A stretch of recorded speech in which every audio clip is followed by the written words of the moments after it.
What is going on, everybody? This is Mike Hughes and Jim Cross, and you are listening to Pros and Joes, where a couple of pros are joined by a couple of Joes. I gotta switch it up because we gotta put them first this time. We got a couple of dogs, a couple of Vols in the building. We got some dogs. Come on, let's talk about it. Ben Joyce, the flamethrower himself. I don't think there's any misunderstanding about Ben. Ben's been a flamethrower all year long. Been a flamethrower his entire life. And he keeps Jim awake every night, just remembering what it was like watching him play in person. Seth Halvorsen is also in the building, just a tick slower than Ben, but don't be fooled. This man throws faster than any car you've ever driven. We got the boys in the building. How we feeling, baby? Feeling great. Thanks for having us. Yeah, doing great. Thank you. Seth, I want to start with you, man. Where are you right now? What you about to get going on? What's going on in an hour, Seth? I got a tea time here in Jacksonville, St. John's Country Club. Part members join the PDP club, so we've got to pay $80 a month. Then I'd say $37 round. Okay, so nice. okay. I'm Play digging with it. my dad. Are you I want to ask this because I'm recently getting involved in golf. I'm not going to say into because I'm pretty bad, but I'm there. I'm partaking, a couple beers here and there. Are you a golf cart driver or do you kind of like riding shotgun? Uh, is that literal or is that figurative? I don't know. Literal. I would hope literal. Well, when I'm with my dad, he drives. But when I'm Okay. usually playing otherwise, I'll usually drive. So I'll let him take the wheel whenever him and I are playing together. And let me tell you, Mike, just straight up the top, if you follow Tennessee baseball, the guys in the bullpen, golfing is a whole thing. Like if you were to put together a team of guys from the last 4 years of the Vols bullpen, put them against anybody in college baseball on the golf course. 100%. Yeah, you can exclude me from that one. I'm not. Okay. I was about to say, Ben, are you into it at all, or is golf's not your thing? I'm on the same boat as you, I think. I'm just kind of there for the vibe, you know what I mean? But I'm also like I'm from Chicago, I'm not wearing no pink polo or khakis or I just can't. Like they hate seeing me coming at the golf course because I'm rocking sweats and a pair of Jordans. Like that's just what it is. But I'm rocking it though. It's a nice look. It's a nice look on Seth. You can pull it off way better than I can. But I want to talk to you guys a little bit. Obviously, you've been decompressing from the season, just getting the vibes back together. Some family time. But we got the World Series 2024 on the way. Really excited about it. I want to ask if you guys have gotten a chance to watch any of the matchups thus far, and what's been your favorite matchup thus far throughout the playoffs? Yeah, I've been trying to keep up a lot. I mean, I think it's cool to see the Mets get hot right now. They're playing great, and I think all in all, I think the Dodgers are going to end up winning it. Just I don't know, just based on the 2 wins they've got in this series, is pretty dominant. I mean, they lost game 2, but yesterday was pretty dominant. Game 1 was dominant, so I guess we'll see how it goes. For sure. How about you, Seth? Yeah, I've been watching both series a little bit, and the Yankees-Guardians one. It's fun watching the Guardians just because their bullpen's, as a bullpen guy, they have a pretty good bullpen. Well, obviously, I think they're down 2-0 right now, so it's not, they got a chance, but it's just definitely looking good for that lineup of the Yankees. No, for sure. And I was even telling Jim about it. I believe, what was it, Jim, like a month ago? I was like, man, if Shane Bieber was here, what the Guardians could have been able to do this year. Like, it's a totally different outlook of like. But I didn't think the Guardians were going to be there, Mike, because Screwball hadn't been beatable until that last game. Yeah, which is crazy. And by the way, shout out Scoob. I'm no way, shape, or form a Tigers fan. I don't think anybody really admits that they are, even when they are. But man, Scoob carried them this entire season, and to see it go out the way it did, I don't think anybody can speak ill will of him because the only reason they were even in that position was because of him. But Ben, I want to start with you in this next one because we got a few MVP candidates in the playoffs alone this year, and you got a chance to see all of them in person for the most part and even play against them. Shohei Ohtani, Francisco Lindor, or Bobby Witt Jr. Just to tickle me for a little bit because I know Jim will hate it. He wasn't in the notes. You added that last one. Who is your MVP of 2024?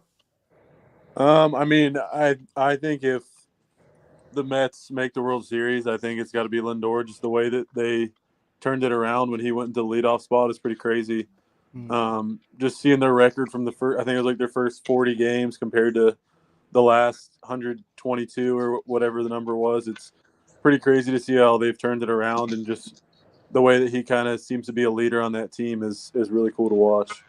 For sure. And you know what? I'm gonna be completely honest too. Up until the point of you striking out Bobby, I think he had it in the bag. I think he was doing some magical stuff, and I think you kind of took his mojo a little bit. I can't lie to you, but Stole his soul, baby. that's just me. That's just me a little bit. It kind of space jammed him for a second, took his powers. But Seth, how about you, man? Who would you give it to at this point in time, or do you have someone else that you might have in that sweepstakes? Aaron Judge, maybe.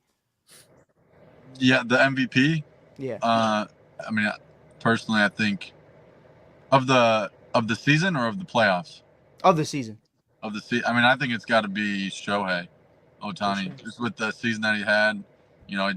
He's had a season that nobody's had before as far as home runs and steals. I just think that's pretty cool, and obviously he's a good player. So I think he could win it. So I got an interesting discussion for you guys on a side note. I wanted to get to. So coming from the minor league organizations that y'all came from, we've been polling all our guests about the best minor league mascot, and y'all come from the two that have made it to the finals in every discussion. We got the Yard Goats and the Trash Pandas. Ben, build me a case on why the Trash Panda is better than the Yard Goat. I mean, I think they sold millions of dollars of merchandise before they even played a game. That's pretty crazy. I mean, they do it right there. I love all the people there, and I mean, mascot wise, I guess I don't know. I mean, it's a funny name. Like I feel like it just fits minor league baseball really well. Like, well, then I went there to get another Trash Pandas hat when I went there to watch a few games and go see SEMO, and I end up walking out of there with a Lunatics hat that I got him to autograph, because then y'all's additional one is awesome. And I couldn't believe it, man. 8,800 people at a AA game was just surreal. I'm going to the AAA games in Memphis right by where I live. I'm sending Mike pictures. There's 30 people there. I go on down Rock City, 8,800. Like you said, they do it right there, man. Anything from the giveaways to the food and everything. But the number one ranked organization this year, Mike, in minor league baseball was the Hartford Yard Goats. So, talk to me about your time there. Tell me why the Yard Goat is elite, man. Well, yeah, as a team, there's a whole bunch of great players. They won the first half. A bunch of studs on both sides of the ball, and then just like the Trash Pandas, the Yard Goats is a pretty unique name. There's just a bunch of unique names in that league, and then I think they ended up getting second in the championship series there. They made it to the end, and then just lost that last game. Unfortunately, Doe couldn't pitch every game, right? Doe, yeah. Yeah, he dominated. He clearly could have been called up this year. Getting to talk to him, he said they had a plan and they weren't going to rush him. But to see how dominant he was at both levels this year, just more Tennessee guys. And that's the other thing I wanted to bring up before we continued in MLB. I wanted to take one step back, and I'll go ahead and stay with you, Seth, first. Talking about Frank Anderson, man. When you look at you guys, and they did a recap on D1 the other day, which, Seth, you need to light them up. Somehow your name wasn't dropped. I commented immediately. I was a little pissed off. But talking about the development of you guys, when you look at the pitchers that are in the minor leagues that are already in the MLB like you guys, man, talk about just that program and what Frank is doing with you guys, because y'all are all elite talents, but not every elite talent makes it to the next level. But the progression that you guys had while you were there. Yeah, he's great at what he does. He helped me a lot. He's just real consistent with what he, teaches and coaches, and then he'll make physical adjustments when needed. And then, as far as just how to handle a game when you're out there, he prepares you well for that. And then moving forward, to be able to get prepared on your own, like after college. I think he does a really good job of that. Yeah, because Ben, y'all shot up the ladder really fast, right? I mean, in order to shoot up the ladder, like I said, it's not just talent alone. It means, like Seth just said, you're prepared, right? So, Ben, talk about how he prepared you guys. Real quick, Ben. I mean, I just gotta say too, I'm so fucking proud of you. That'll be my one F-bomb of the whole show. Because, man, the way you flew up that ladder, brother, I'm watching it, and I'm like, there's no shot they just called him up, right? And then 2 weeks later, they're calling him up again. And I'm like, oh, damn, he's in the show. And then he comes in the show, And I'm like, oh man, I'm a little nervous. You never know what's gonna happen. Dog walk in the league, Jim. I mean, I ain't He never might seen have a not brother been. like He this. might have not been the fastest vol up if Simo doesn't get hurt, because I don't know that the Angels wouldn't have had him up. Man, these guys. That's what I'm saying. These Tennessee guys, man. That's why as an LSU fan, I rebuke the fact that they put us at number 1 and put Tennessee at number 2. When you look at the guys cranking out pro, when you look at the wins, they're 11-4 against LSU in the last 5 years. Nobody's doing like Tennessee, and that starts at the helm, man. Tony V is like another.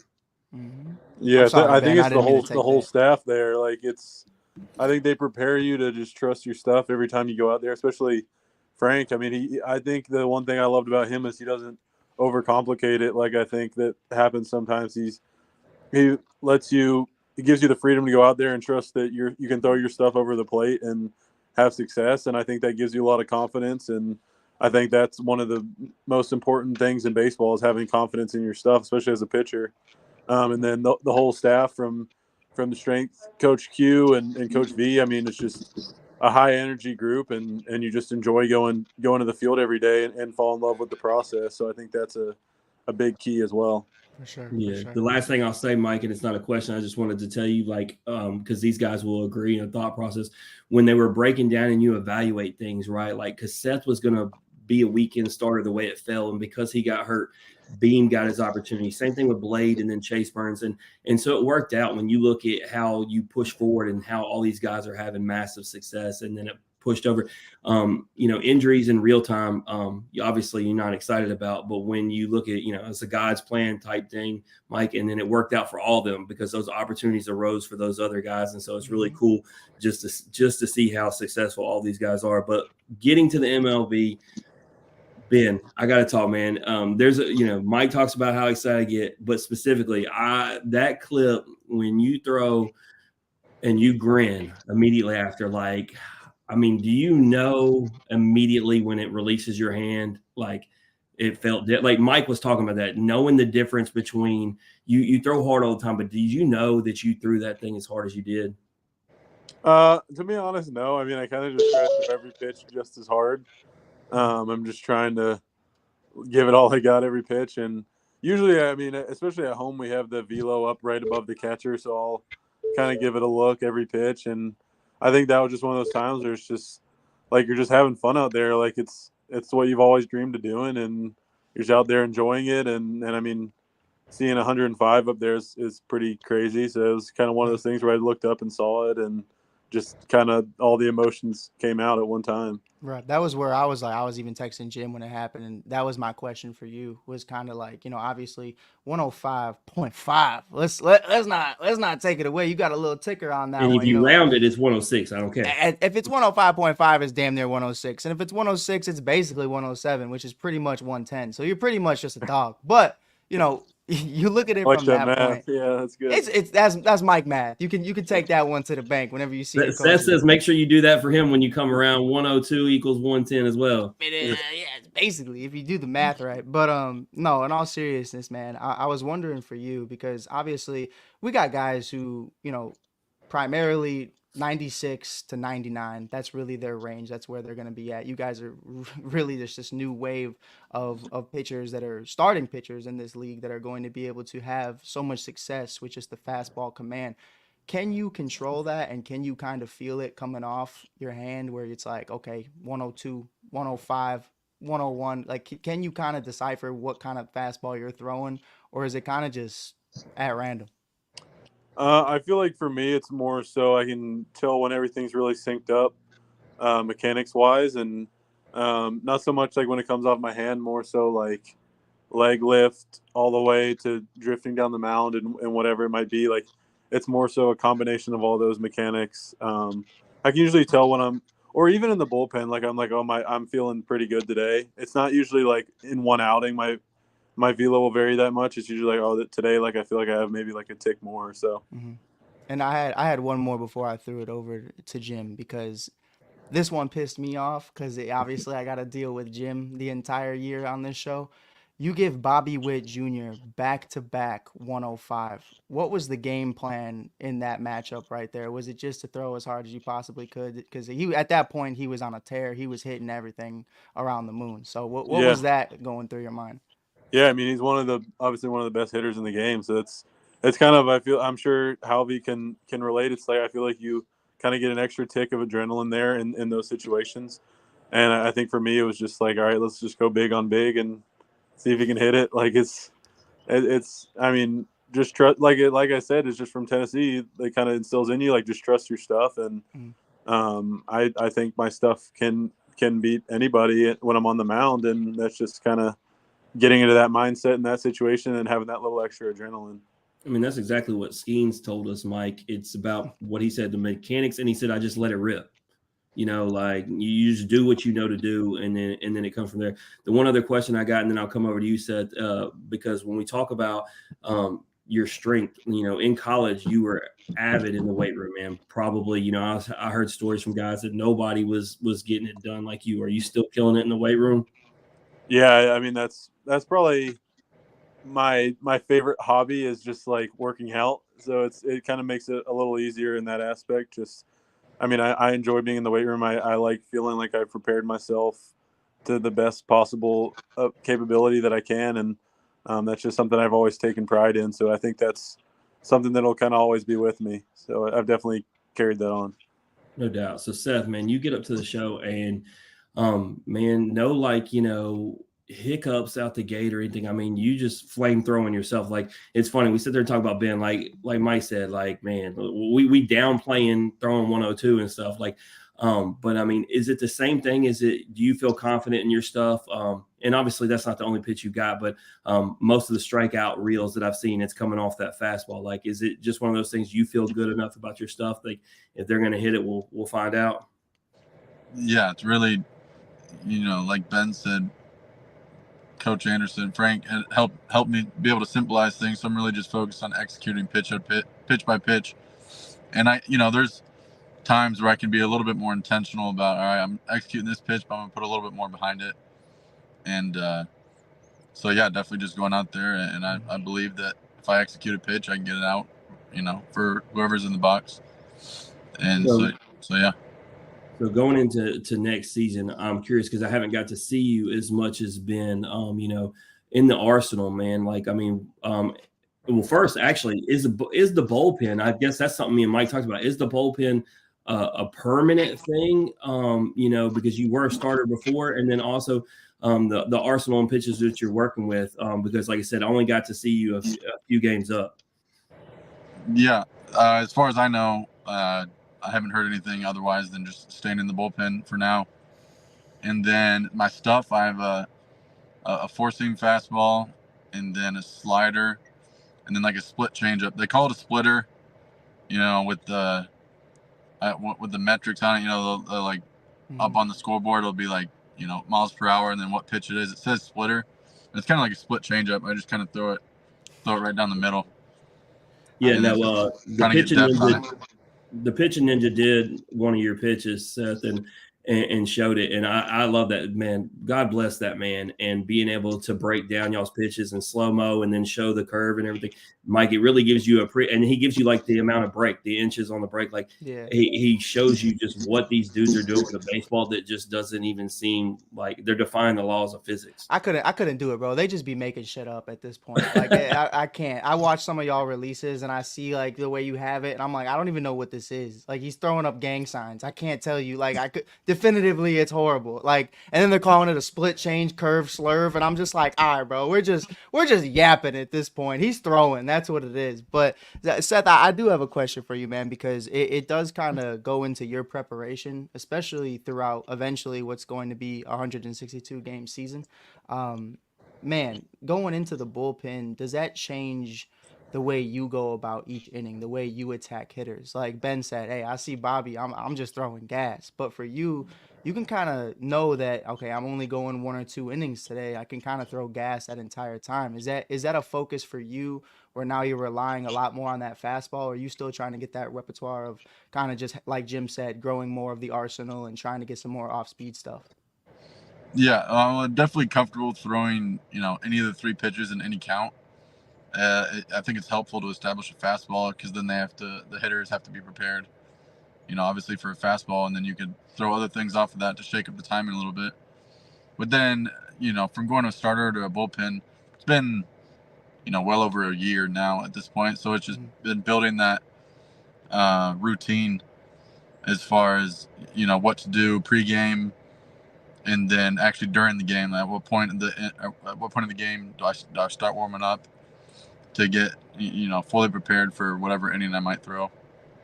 For sure. That routine it's been fun to shake up and then adapt to fine tune and try and perfect. Obviously, always going to continue to work on something else that I can work on, but it's been fun to build that routine.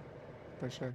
Yeah, You the get that. whole arsenal, Mike. I mean, the thing is, like we kind of glossed over it with Ben, but man, when I act like that slider's nasty. But what the reason I focus on the fastball so much is, Ben, I talked about that moment with you in Oxford where you challenged Elko 102 and he hit it. The fastball, it's not about the velo for me anymore. It's that movement, man, and that's why it's crazy. And am I wrong when watching you? Did you not take it down a tick? Like it felt like you were staying more around 100, 101 for a while. Was that because you were trying to tweak and figure out things and then you amped it back up? No, I actually changed my grip on my fastball and started throwing more of a sinker. And then I kind of got comfortable with that and started utilizing both fastballs. So it was kind of two different grips. For sure. And see, Mike, that's where my knowledge of as much as I'm a fan because I was never a pitcher, man. They can talk about these grips. I ain't never ripped a baseball. If I went and threw one as hard as I could, it might go like 60. So maybe I don't know. Not that hand right there. Depends what hand you're throwing with. Jim's on my IR hand's right jacked now. right now, so I He's might on be. IR for sure. Jim's on that 60 day. I ain't gonna lie to you, but I just need Ben in the weight room, not the baseball field. For sure. Oh, dude, you and Ben in the weight room would be a crazy podcast. I ain't I don't gonna know, lie. man. My dude's power cleaning more than me. Don't let the size of me fool you. I've heard, like I said, I've heard stories, man. For sure. But Seth, man, I do want to kind of get into like the mental side of it. If you don't want to get into it, like that's perfectly fine. But like, you get that call or you have that conversation, however it went down, that you're going to the pen. At this point in your career, you've had so much success as a starter. How did you take that? And how do you just immediately make that switch till it's like, okay, like this is what it was, this is what it is, and this is what I needed to be in order to have success? Like how do you kind of just flip that switch, I guess you could say? Yeah. Well, first and foremost, I'm just grateful. Thank the Lord for the opportunity to play. So if there's any opportunity to play, then I'm grateful. And I think it was smart because I was a starter up until I had that second injury up in 22. That's the reason I missed that season. And then when I came back from that, I was, working to just get healthy. And then that was right up before the 23 season. So it had just made sense to get me to the bullpen to, limit the amount of pitches per game. For sure. So from that point on, I was like, all right, this makes sense for sure. And just, be like, all right, yeah, this is right. And just going to work on becoming the best bullpen arm that I can be. For sure. And was there anybody for you that was kind of like a mentor or somebody that you could just pick the brain of as much as possible making that transition from a starter to the bullpen? Definitely that 22 season, watching guys like Ben and I mean, that entire team was great. So I just really took a step back and then just kind of watched because obviously I knew I wasn't winning the games. So it was a good opportunity for me there. And then picking the brain of Frank Anderson helped a lot through that time. Made a mechanical adjustment when I got to Tennessee, and then just kind of worked on that for a while before I was ready to pitch in games again. And so that was really helpful. Just watch guys and then pick the brain of Anderson there. How long were you and Dolander together on a team? We were on 22 college, 23 college. No, but I'm talking about the minors. Were y'all ever at the same destination at the same time?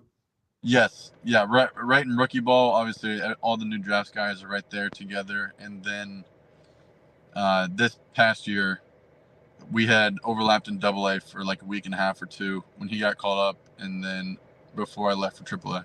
Yeah, I just didn't know if y'all were able to have some conversations and talk to each other, because both y'all having massive success and playing together in college. I didn't know if y'all were able to work with each other at all. No, most definitely, most definitely. Now, Ben, I got a two-parter for you. I hate doing this because it's my favorite question to ask is kind of getting into who you're picking the brain of, who's been a mentor to you, just like with Seth. First, obviously, we already kind of picked that with you a couple years ago, but who has it been recently for you in the show that you've been kind of able to lean on and ask a lot of questions of? And two, I gotta ask because we don't get to talk to a lot of guys on the Angels on the show. Man, you seen Mike Trout, obviously spring training earlier in the year. Um, I mean, man, what's that like? I mean, what's that like to see him just in person, kind of getting after it in his day to day? And how does that help you develop, more of that characteristic to, okay, I'm going to show up every single day and build that mentality of just being the best you can? Yeah. So, I mean, in regards to your first question, I feel like Hunter Strickland's been a guy that I've really kind of got closer to this year in the bullpen. I mean, he's thrown a little over 8 years in the big leagues, through in the World Series with the Giants. So he's a guy that's got a lot of experience in baseball, and I really like the mentality that he brings every day. I mean, he's ready to throw every day out of the bullpen, no matter what, and he's a guy that we could always count on this year. So I think that was a guy that I tried to really stick around in the bullpen, especially the early innings, just kind of picking his brain, how he approaches his daily routine. Even as simple as like what days of the week he likes to lift, to feel like he's at the best, body wise, just to go pitch in a game. So it's just kind of guys like that who have been around for a long time and have had success. It's like you kind of they're obviously doing something right. So you're trying to emulate them as much as you can. And I mean, and with the second question, Mike Trout it's awesome to watch. He's obviously one of the best ever. So it's an honor to even be in the same locker room as him. And just the fact that he's such a good dude, it makes it even cooler. But I mean, just seeing the way he goes about his business, like it's so professional, like everything. He's got everything dialed in from nutrition to his regimen in the training room, weight room. I mean, he's got everything down to a T, and it's just really, really a blessing to be able to watch that firsthand. I can't wait for him to get back. It feels like it's been forever, Mike. Like when we're missing somebody like that awesome, like it feels like it's been like 3 years, right? You tell him, brother. I got him on fantasy. Like, what are we talking about? You know what I mean? This is like we rock out the same rosters every single year, so like it's not like we get a redraft, But Jim, I know you wanted to do something for the boys. I know you were excited about it. Jim picked up some cards today. Didn't tell me much else, so I'll let him explain himself. So, man, watching all these card rip videos, I bought my first pack of baseball cards since I was probably 10 years old. And I got 3 in off the bench guests when I did it. Got Brock Wilkin, who's been on Pros and Joes as well, Dylan Cruz, and Brooks Lee, who made it to the show. Shout out. We're supposed to have him on soon. But Mike, I see all these videos.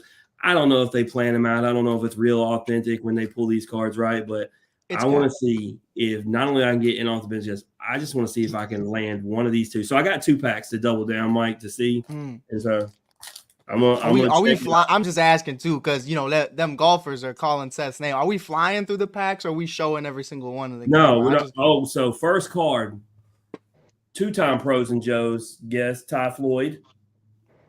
So nice. Okay. They're at the back. I already know where they're at. They put the new ones. They're familiar with Jacob Wilson. So no, they put the youngsters in the back. It doesn't look like this first one.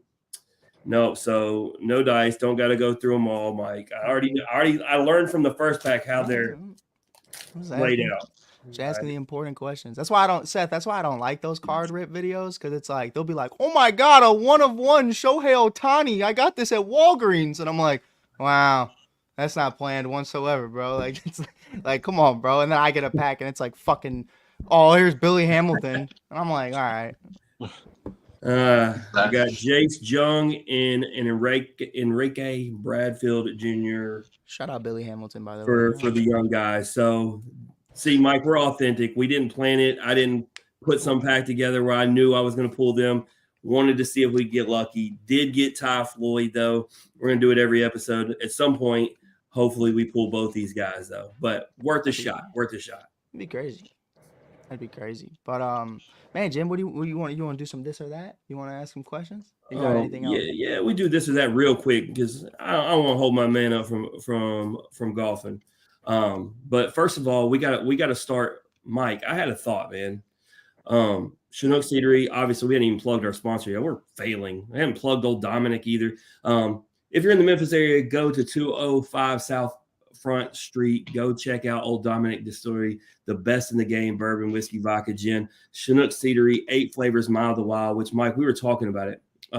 These two dudes need to be like on the front of a bag. Like I don't know what you call it, straight gas. I don't know what that flavor is. Flaming hot. I'm already flaming hot. Like, I don't know, something which I know you've had the seeds. Ben, what's your favorite flavor out of curiosity? I like any ranch flavor. Any kind of ranch is my favorite. Seth, what about you? Probably dill pickle. Oh no. Him and Ty that's Floyd a are the only controversial two I know.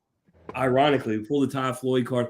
Well, that kind of killed my idea, Mike, because we came up with the smoking toast. We mixed cinnamon toast and barbecue, and now it's like became a thing around the country after Daniel came up with that. I was thinking maybe we mixed their best 2 flavors, but the thought of ranch and dill pickle just makes my stomach hurt. For sure. I do have one more game though. I wasn't gonna do it, but I'll just give Ben a different option if he doesn't want to. So if we ever did have a chance to have 2 Vols on the show again, now that the season's over, officially the 41 and 121 Chicago White Sox. I want to ask you guys both. Now, Ben, you have the option. Since you're in the league, I don't want you to get fined. Don't want you to get in trouble. Don't even know how that would work.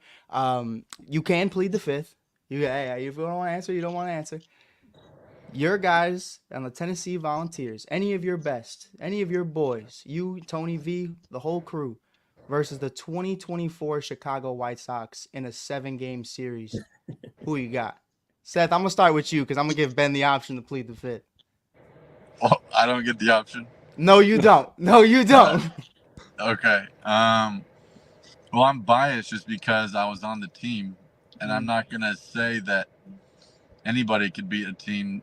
I'm not just going to give a win to anybody if I'm on a team. So, nothing against the White Sox there. I just have confidence in the Tennessee team to beat anybody. So I'll just go with. Well, let me be clear on something with both these guys, Mike, and I've been very clear on this. And Dolander came on here and doubled down for you guys, as did Lipscomb. So, and of course they weren't on 2024, so it's easy for them to say. But to be clear, an anomaly, obviously, shout out Jack Brang and IOTB guest had himself a weekend in the Super Regional, but 2022 Tennessee Vols would beat 2024 National Championship Tennessee Vols. Mike, it's a tough topic. They're all boys. Some of the guys were on both teams, but I'm just telling you, there's no doubt in my mind that was the best college baseball team I've ever seen. For sure. Ben, I played the fifth. Yeah, I'm not going there. All right. I'm not going there. That's fine, Ben. Don't worry, Ben. It's fine. Boo. I mean, are me and Halby still on the team? Of course. All right, I'm gonna go Tennessee then. Hey, come on, baby. I told you, man. You didn't have to tell me you pled, bro. I would have known. If you would have just said, I would have been like, I know where you're going with. Yeah. You know what I mean? We know what that means. Like, how excited are you? I mean, I told you, obviously, y'all probably talked to him. You already know that. Dolander, you look at what Gilbert's doing. I don't know. Obviously, I guess just the Mets aren't in the need, right? But those dudes are both going to get called up undoubtedly. And then the whole line of guys, we talked about Simo, which will be cool because he'll be with you, Ben. Like honestly, how cool is it, man, to just see all your teammates have success? Because I know how tight-knit a group you are. And then just how much fun it'll be playing against each other on a regular basis.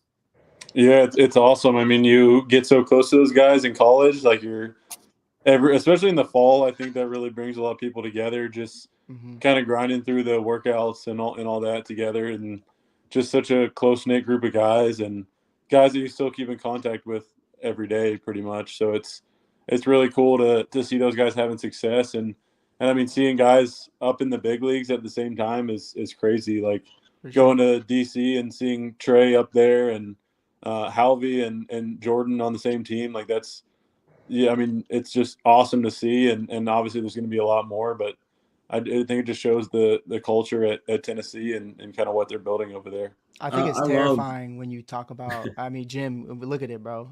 You got Drew Gilbert and Jesse Winker in the same outfield at some point next year. And I think that, I mean, if I'm a pitcher, if I'm either of these two, I don't want to see either of them because I know I'm going to have to hear both of them. Gilbert.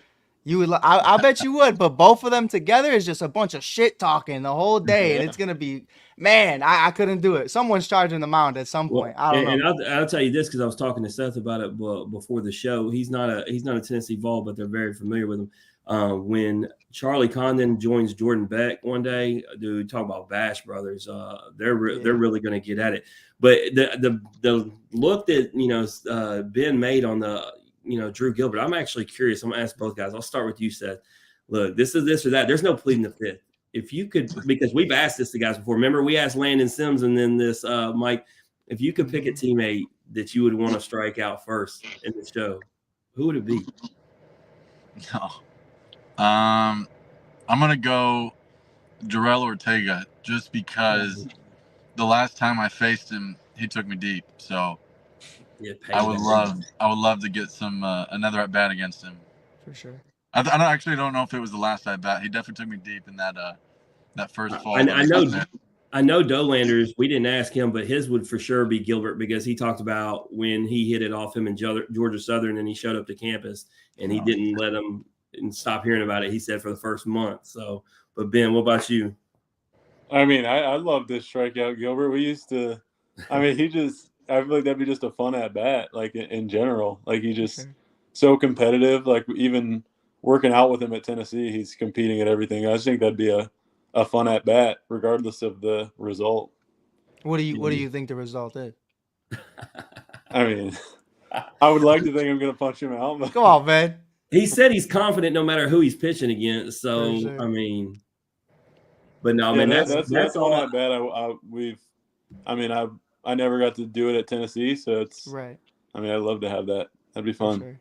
But that's all I want to see, Mike. I want to see these guys going at each other, having fun, because that's the reality, right? We talk about it all the time. This is a kid's game, and obviously you want to win. But man, when you're going against your guys, like it's all in fun. Like y'all may have seen the clip. It's kind of funny. So Rhett Lauder had massive success through the minors. He only got touched one time for a home run, and it was Brock Wilkin, his teammate, his roommate at Wake Forest. And I mean, he hit it. It looked like it went 700 feet. And it was just funny because of all people, it was this guy. And so he was able to laugh at it. If it's probably anybody else, Mike, that hits him like that, ain't nothing funny about it. No, for sure. But that's all I got, Mike. We can, if unless you got anything else, we can let him hit his tea time. Nah, man, we're good. I gotta go get back to Backyard Baseball 97. Just dropped. Shout out to him. In all seriousness, man, I appreciate you guys being here. I know you guys have been doing so much. We appreciate you always tuning in, always keeping up with us, and always coming on the show. Again, I'm sorry about last week. I was sicky. I wasn't feeling too good. I had no voice. I don't know what happened. They got me. My niece and nephew got me. Every 2 freaking weeks, I feel like I get got. Jim was a little under the weather as well, so we are going to be back to our regularly scheduled program on Pros and Joes, brought to you by Give Us a Shot Never. We'll be live tomorrow. We got a special trio. I'm not announcing it because I want it to be a surprise. But until then, man, Ben Joyce, stay amazing. Seth, Big Seth. Hey, first of all, you look great. I love it. I love to see it. The polo looks fire. Appreciate you guys being here. Until then, peace. Give them a shot to do what?